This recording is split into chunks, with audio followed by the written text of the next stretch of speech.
Your brain is the most powerful weapon in the world.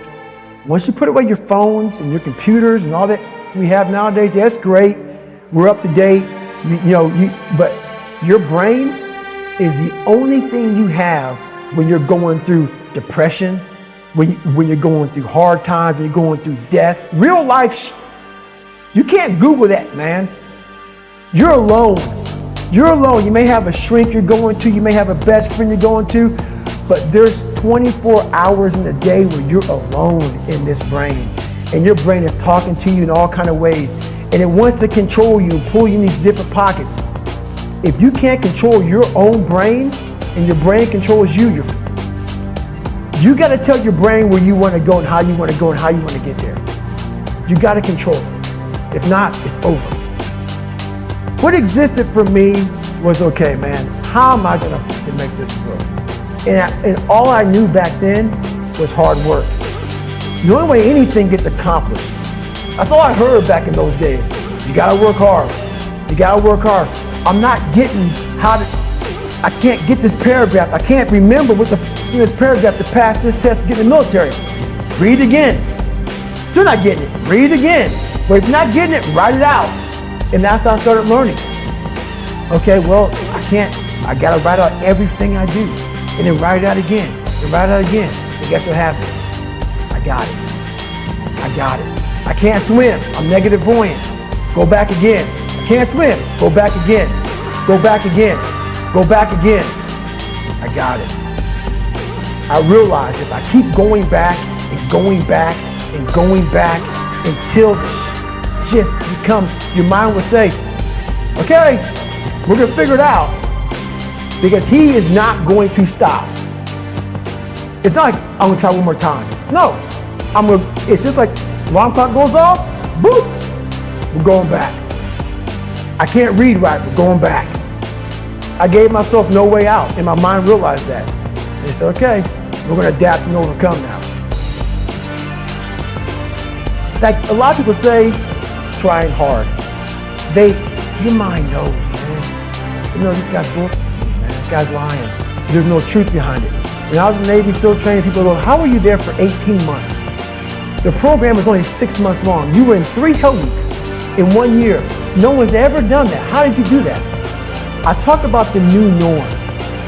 When I lived in a $7 a month place and I was growing up for a short period of time, I loved it. I didn't know any different. That was my norm. Once we moved out of that place, we moved to a $236 a month place. I was like, I never want to go back to that little piece of But if you go back to that $7 a month place and you realize this is where I live, this is all I got. Your mind says, roger that, this is home. So when I was going through Navy SEAL training for 18 months and going back through all the hard parts over and over again, I told myself after the first time, I knew it was gonna be a long journey there. My body was breaking down. It was just how it was going on. I said, you know what? This is my new norm. So my mind said, it's like going to work. Like you go to work, you put your suit and tie on. I go into suffering every day. Every day, suffering, being broken, duct taping my feet up, stress fractures, shin splints, being broken. This is my new norm. And your mind says, if we're not broken, this ain't normal. We gotta be broken. So then your mind starts to get tougher and tougher and more callous. People, how'd you run on broken feet? Broken shins.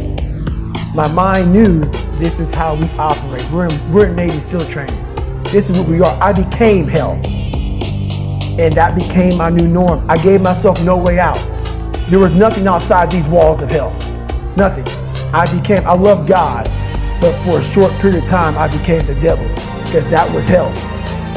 I became the boss, the owner, the CEO of Navy SEAL training. That was my mindset. And that's how you get through things.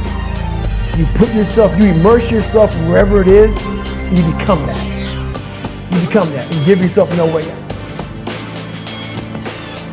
When I was 297 pounds and I was fat as hell trying to be a Navy SEAL, the scariest thing in the world to me, even to this day, was that could have been the rest of my life.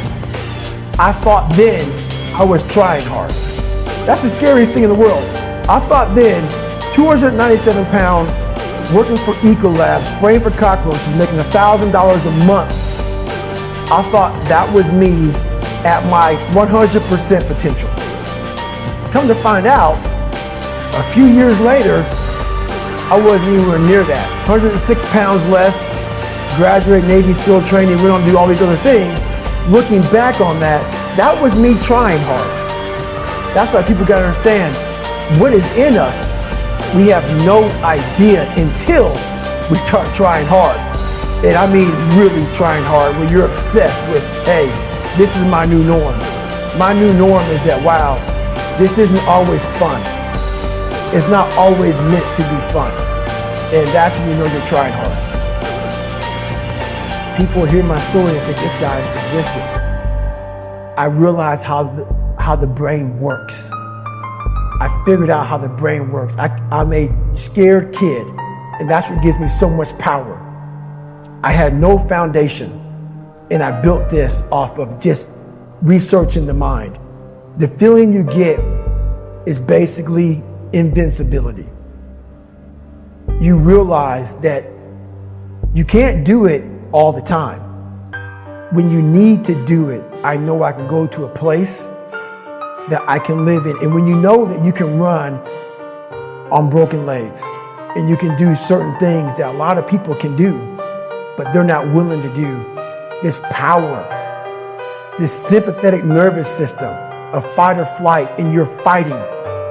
It gives you this charge of energy of when you're sitting there at 3:30, 4 o'clock in the morning and you're duct taping your feet up because they're broken, and you're doing it by yourself, and you're going through arguably one of the hardest training in the world. And these guys, most of them are healthy, and you're going through it broken, and you're already at a disadvantage, but you're still there. You can feed into that and tap into that for a lot of power. But if you look at it, well, I'm broken, man. Like, I'm not gonna make it. But if you look at it as, man, I'm broken and I'm still here. And I'm fighting, and I'm gonna find a way to get through this.